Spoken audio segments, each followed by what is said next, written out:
Welcome, Soul Visionaries.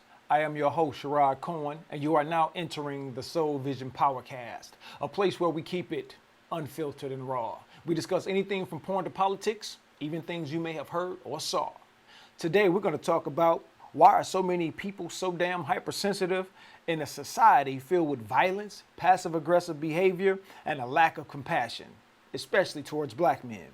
I've heard or read too often how someone like Kevin Samuels has triggered folks that wasn't even in the damn conversation he was having with the young ladies he was supposedly disrespectful to.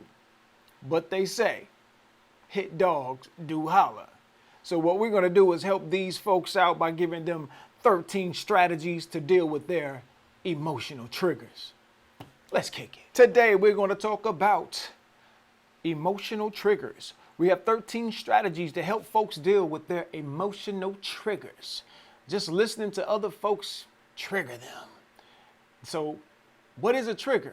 We're going to find out. I'm going to read an article from a psychotherapist offering his actionable advice for handling our trigger actions. And this is by David Rico, PhD from Experience Life. And we're going to start off by answering, what the hell is a trigger? A trigger is any word, person, event, or experience that touches off an immediate emotional reaction. It's like being startled by a noise. The noise is the trigger. The startle is the response. Our reactions to our emotional triggers are often excessive. Keyword, excessive. Lasting longer than what makes sense for the event. It's as if we're still jumping at the sound that slammed the door hours later. Not all triggers are negative. They can also stimulate joy and happy memories, like when we smell a flower that reminds us of a place we love, or see a photograph of an event where we felt happy. Still, we usually use trigger to describe negative stimuli, those that set off sadness, anger, or fear, as well as hurt, shame, and despair. When we're triggered, our bodies engage the survival response, fighting, fleeing, or freezing.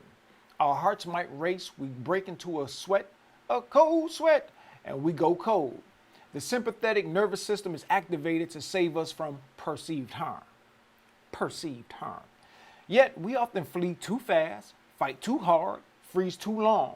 These reactions can start to interfere with our ability to live our lives. When a trigger leads only to a survival reaction, it's a dead end. But they can lead us to healing too. They can point us to where we have personal work to do. When a trigger accomplishes that nudge towards self-reflection, it can be a true boon. Still, triggers are tricksters. Our reactions can happen so fast that they erase the distance between stimulus and response, making us feel like they're the same thing. When we develop the tools to handle our triggers, we transform a two-part experience into a three-part practice. Trigger reaction can become trigger reaction resource. With enough practice, it can become a better two-part experience. Trigger resource. Triggers thrive on the illusion that we can't trust ourselves. Self-induced shit. But once we have access to inner resources, we can learn to catch ourselves instead of reacting blindly. Then we can trust that we can handle what we feel. As we become more self-assured, the arrows don't penetrate so deeply. We develop a thick enough skin to cope with our world and its shadow side rather than hiding from them. Now, where do triggers originate from? Not all strong emotional responses are trigger reactions. If you receive news about the sudden death of a friend or relative, it is sane and sensitive to react with shock and grief. Your body experiences an automatic change in heart rate, breathing, pulse, brain synapses. This is not something to be avoided, nor is it healthy to try to control it. When we react this strongly to a less significant event, though, it's likely that the past is invading the present and hijacking our nervous system. Now, he said, his work as a psychotherapist, he has 9 categories of triggers. Now, the first one, feeling self-conscious, such as when we're alone in a group or comparing ourselves. Number 2, being discounted, such as when someone stands us up or ignores our calls. Number 3, feeling we are controlled, such as when someone is making decisions for us or telling us what to do or feel. Number 4, feeling taken advantage of, such as when someone fails to pay us back on a loan. Feeling vulnerable is number 5, such as when we're in a situation in which we feel exposed. Number 6, relationship experiences, such as when we're lonely or feeling smothered. Number 7, boundary concerns, such as when someone is coming at us while drunk or disrespecting our space. Number 8, feeling uncomfortable about what is happening, such as when we witness someone being hurt or when someone's words or actions disagree with our values. Feeling uncomfortable about what is happening. Number 8, I'm going to read this again, such as when we witness someone being hurt or when someone's words or actions disagree with our values. That's a funny one.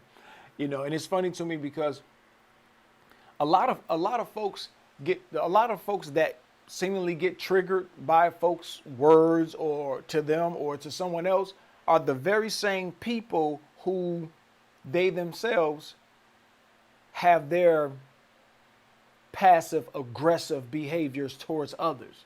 But we're going to talk about passive aggressive behavior after this podcast. I have a podcast about passive aggressive behaviors and how to deal with those individuals. Now, number 9 is fearing what might happen, such as when a threat appears imminent. Notice that every trigger on the list, while unpleasant, is a given of life relationship. All triggers are. This is the way life and people are sometimes. Human interactions come with the possibility of disappointment. None of us is entitled to a life with no triggers. Still, all of these ordinary life events can and often do remind us of traumas in our past. A trauma is a shocking, injuring event where we are powerless over the outcome. During a traumatic experience, we often disassociate from what's happening because the experience is too painful. This makes the memory of it difficult to retrieve. It can take years to feel the feelings we kept repressed, and none of this can happen until our inner clock tells us we are ready to address the pain. For a 4-step process to help cope with trauma, we can visit how to deal with traumatic memories. But that's not this podcast, not this time. A trigger, however, disregards our timing and hurls us into the bodily memory of trauma before we're ready to face it consciously. This is why we often feel such a childlike powerlessness when we're triggered. But for me, it's funny to see adults triggered to the point where they cannot handle a situation with maturity to get past it, to overlook it. When someone says I'm triggered by this and I just can't discuss it, to me, that's a level of immaturity. And I think most people are using, since trigger is the new buzzword, I think most people use I'm triggered as a way to avoid something. You know what I'm saying? They're not really triggered by it. They just don't want to talk about it and don't want to say that they don't want to talk about it. Whatever it is that's happening, or they don't want to face it. That's what that is. Trigger is just the new buzzword for I don't want to deal with it. I don't want to talk about it. I don't want to think about it. That's all that is. Okay. Yet we don't need to blame ourselves for this. Our bodies have only our survival in mind. Fortunately, in the present moment, we can learn to notice and then question the intensity of trigger responses. When we're reacting to a perceived slight as if someone is trying to undermine us, or to feedback from a coworker as a full-scale judgment of character, we can stop and say, yes, it is this way, and what is going on with me? This allows us to explore ourselves rather than blame ourselves for our reaction. The more we become able to accept reality with an unconditional yes, the less apt we are to be triggered. And that's the funny thing about it. We live in an unforgiving world. We live in a world that's really not compassionate. We live in a world that's full of violence. We live in a world that's just full of bullshit. And then yet these people are triggered by what someone says to someone else. That's bullshit. But anyway, trigger toolbox. Our ancestors learned to make tools at least 2 million years ago to help them handle their needs. Today, we have a variety of tools, including inner resources, to help us handle ours. These are some of the specific psychological and spiritual tools to help us respond rather than react to our own triggers. Number one, name it. In the well-known fairy tale about Rumpelstiltskin, discovering his name means being free of his threats. Likewise, we can keep a written list with the names of our familiar, often repeated triggers. This could be particular people, words, places, or behaviors. Being on the lookout for our triggers makes us ready for them. Then we respond consciously instead of acting on reflex. So make a list of all the shit that fucks you up mentally and makes you feel some type of way. And then when that shit comes around, hopefully you'll be mature enough to handle it. That's what that's saying, in my opinion. I'm not a PhD. Number two, seek the source. Identifying the source of a trigger reaction, a specific event or trauma, is central to freeing ourselves from it. Triggers based on past traumas show us where the past invades the present, but they also allow us to look directly into the hidden world of who we are. When I accurately locate a trigger, when I accurately locate where a trigger comes from in myself, for instance, I notice that I can usually reduce its wallop substantially. They say there's nothing to fear but fear itself, and you have to stare fear in its face, in its eyes. So when it comes to these triggers, if you keep running from them, how will you ever get over them? Like I said, I think it's all about maturity. I think some people are just flat the fuck out lying about being triggered by some things. And I think some people are just not fucking mature enough, and they should grow the fuck up and face this shit head on if it in fact triggers them. Because we often tell our children growing up, hey, don't worry about what somebody say to you, that, sticks and stones may break your bones, but names will never hurt you. But yet these adults are being triggered by what a motherfucker says. Kevin Samuels, let's take him because what's her name? Vivica Fox chick. She happy the dude dead. She was obviously triggered by him. You know what I'm saying? And it's like, wow, we're grown people. This man has his right to say whatever he wants to whomever's listening to him. So you feel where I'm coming from? It's like we all have our rights and our opinion to think what we want to think about people. And if someone wants to come and talk to you and have that kind of conversation with you, then that's on them. Hell, I've even seen men that have said, oh, Kevin Samuels, oh, he triggered me too, or it's so messed up that he said that about females. I mean, when Too Short said that Kevin Samuels was like, I think disrespectful to women, I'm like, come on, bruh. You made a living off calling women a bitch. You feel me? And I used to bang them joints. I banged the Too Short was my shit. But for him to come out and say that too after what his career was made off of, man, that's being hypocritical. Number three, beware projection. Trigger reactions are about projection. For example, if one of your parents was angrily violent toward you, you might be triggered by anger in others today. This is because your body fears a repetition of that original sequence, even though anger and violence aren't inevitably linked. Or maybe your first love left you for someone and now you're unsure of your attractiveness in every new relationship. We predict outcomes based on past experiences.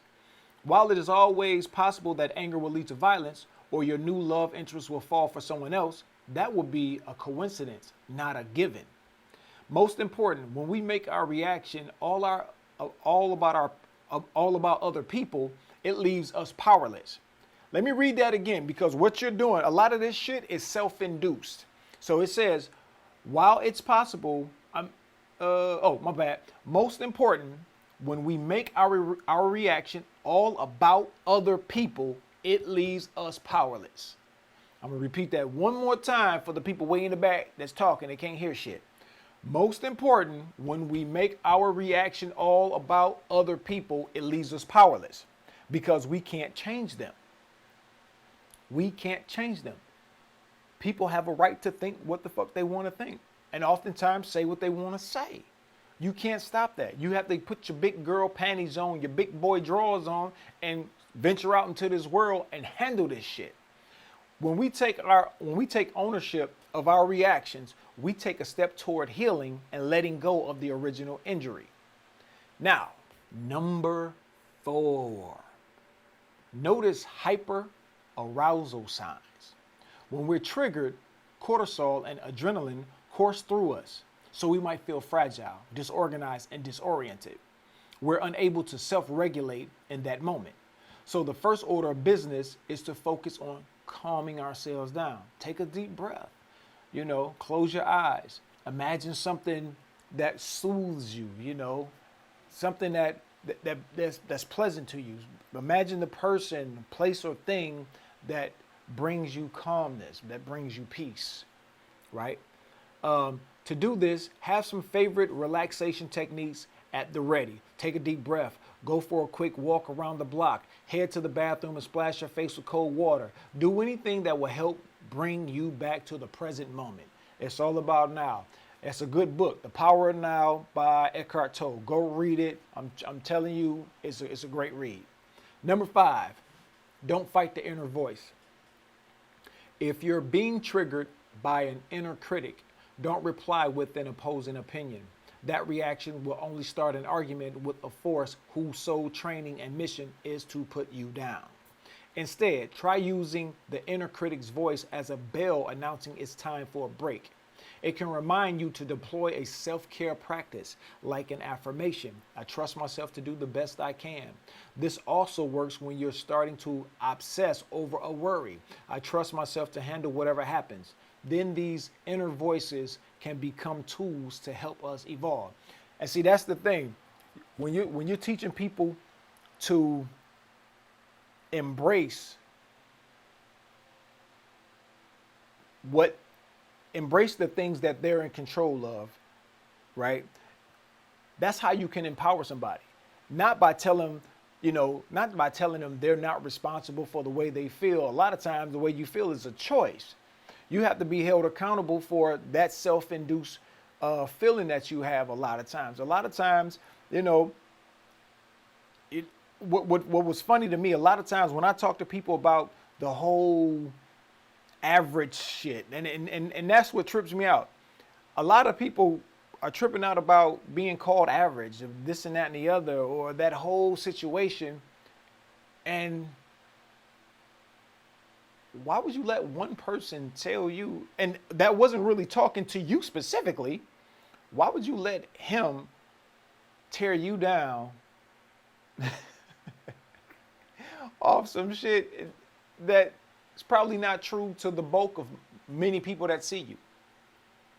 You're allowing that one person who really doesn't know you personally, or even if that person does know you, you got to realize not everybody's going to think you're beautiful. Not everybody's going to think you're handsome. Not everybody think you're going to be or amount to shit. Who gives a fuck? It's what you think about yourself that matters at the end of the damn day. Because if you don't like you, I don't care how many people like you. If you don't like you, it's over with. But see, if you reverse it and flip it over, and if you like you, you don't give a damn who likes you or not. Because I can tell you right now, I got a whole bunch of people that don't like me for this, that reason, or don't feel I'm this and that and the other. And I just say, fuck them, and I keep it moving. Because at the end of the day, I pay my own damn bills, and I don't ask people for shit. You know what I'm saying? So that's how you got to look at it. If you like you, who gives a fuck who don't or who do? All right. Here we go. Number 6, practice knowing and showing your emotions. Emotions are like muscles. They develop in healthy ways by being used appropriately. Likewise, if we've hidden our emotion like anger or sadness for most of our lives, our ability to cope with the feeling becomes stunted. This is one reason a reaction may feel awkward or exaggerated when we're triggered. As we practice knowing and showing our emotions, we become less likely to react inappropriately when we have a strong feeling. So it's like, hey, if you get mad, get mad. Getting mad is not a bad thing. It's what you do when you get mad. You know, case in point, somebody say something, I get mad. So I could either say something back to them, ignore them, fight them. You got options. You know, it's the response. It's what you do. It's the reaction of being angry. You know, that determines if it's good or a bad reaction. You know, so you know when you look at the power of now, it speaks of being when you read the book The Power of Now, it speaks about being the observer. You have to be able to observe the feelings that's going on, the ego. You have to be able to observe it and control it. Don't be controlled by your emotions. Emotions are things that we should be able to control if we are mature enough and strong enough. Number 7, take a breather. When we're triggered, we lose our objectivity. We may feel like the wind is knocked out of us. This makes it much harder to say what needs to be said. Try stepping away for a moment to let the ego calm down. This makes it easier to communicate non-judgmentally about the effect someone's actions or experience has on us. Number 8, try an echo response. If someone is shaming or insulting us, we can simply repeat out loud to that person slowly the exact words that they are triggering. This creates a pause that can prevent us from being bowled over or feeling victimized. And in Aikido style, we are directing the energy back to the origin. Hey, somebody say, you a punk motherfucker. So I'm a punk motherfucker. Hey man, I've just learned to just fuck with people when they fuck with me back. You know, I know how to give it back. You know, I used to be a sensitive little kid growing up. But when you grew up with my brothers and my sisters, you quickly got over that shit. And then the real world was not a problem for me because when folks said something to me, hey, I gave it to them back. You know, not everybody's going to respond in that manner. Some people just ignore it and just move on, laugh it off or whatnot. You have to find what works best for you to say fuck you in a nice way or in a mean way. But whatever you say or whatever you do, make sure it helps you feel better at the end of the day. But just don't kill nobody or hurt nobody and shit. Number 9, be ready for family. Family members know every one of our buttons and exactly how and when to push them. It's no wonder that we're often at our most reactive around them. If you know a particular family member is a challenge for you, be on the lookout. Be as present as you can, and if the situation reaches fever pitch, vacate the premises. Having boundaries while being loving is the goal. Number 10, find the humor in it. If it's possible, find the humor in a triggering situation. This is one of the fastest ways to diffuse the stress response. Hey man, I'll laugh at a motherfucker quickly. You know what I'm saying? If you call me a name, you call me out my name, my only 2 words is prove it. And if you don't say shit, do shit from there, hey, it is what it is, man, and I ain't even fucking with you. Now, number 11, know you're not alone. We become easy victims of our triggers when we believe that everyone else is able to control theirs. Triggers lose a lot of power when we realize people we trust and admire are affected in the same way we are. I ain't gonna say about all of that. I ain't gonna say some people get triggered like you, not all. Some of you motherfuckers are just hypersensitive. That's just flat out. You're hypersensitive, you need to grow the hell up, and you need to bring your maturity level from here to like way up here or something, because y'all fucked up. Number 12, seek therapy. See what I'm saying? If a particular trauma trigger is creating unmanageable stress, seek professional help. Somatic therapy and EMDR, eye movement desensitization and reprocessing, can help you integrate bodily memories into present awareness. For more EMDR, see How to Change Your Brain. I might kick that, one day, bring that up. Number 13, practice acceptance. As upsetting and challenging as triggers can be, it can help to remember that they are one of the body's ways of pointing us toward our own healing and wholeness.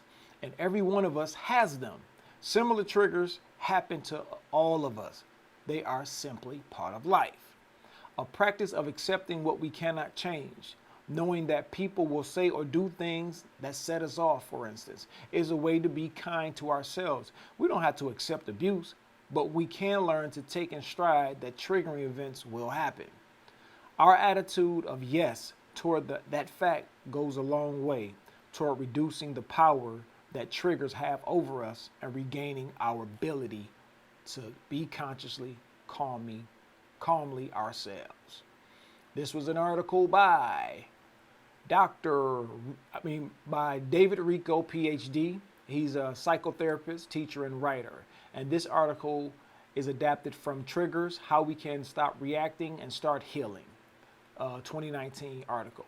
Now, I'm going to close this podcast by merely saying we live in a world where folks can be passive aggressive and hypersensitive all at the same time. You know, folks can dish that shit out. It's like they throw rocks and hide their hand. So if you're one of those people that can't take being triggered, don't trigger other folks in the way that you do it, be it in an aggressive manner or in a passive aggressive manner. And that's going to be the next podcast. We're going to talk about passive aggressive behavior and how to deal with those type of motherfuckers, you know, because they are something else. So if you saw the video, you liked it, hit the button. If you hit the button and you're not subscribed, subscribe. That's how you become a soul visionary. And when you become a soul visionary and you've liked the video, share the content so we can grow the community so that we can help folks help themselves. And let's get over this bullshit. And just remember, hey, the Soul Vision Powercast is sponsored by the Black Love Gang, which is it's powered by B3FP2, Black First, Black Pride, and Black Power. Thank you. Have a good one.